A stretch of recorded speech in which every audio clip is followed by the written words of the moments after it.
Well welcome ஓம் முருகா channel. கறிவேப்பிலை பொடி எப்படி செய்கிறது, முடி கொட்டுறதுக்கு எல்லாத்துக்கும் சத்து. கறிப்பூண்டு நல்லா உடம்புக்கு எரித்து எல்லாம் வறுத்து எடுத்துக்கலாம். அது நல்லா வறுந்துச்சு. இப்போ துவரம் பருப்பு கொஞ்சம் வறுத்துக்கலாம்.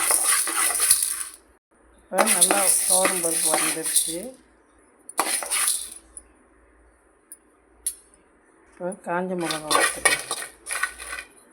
இப்போ காஞ்ச மிளகா நல்லா வறுந்துச்சு.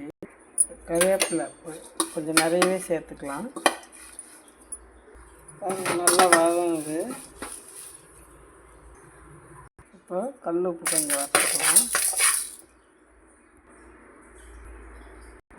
கொஞ்சம் பெருங்காய பொடி சேர்த்துக்கலாம்.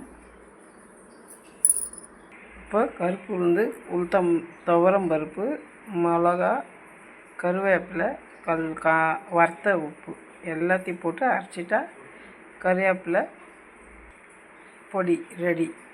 பாருங்கள், நல்லா நைஸாக அரைஞ்சிருக்கு. ஏற்கனவே 2 வாட்டி அரைச்சிட்டேன்.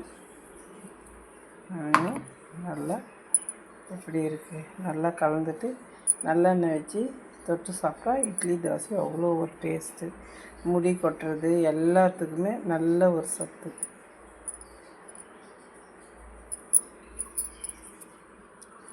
வெல்கம் ஓம் முருகா சேனல். தேங்க்யூ.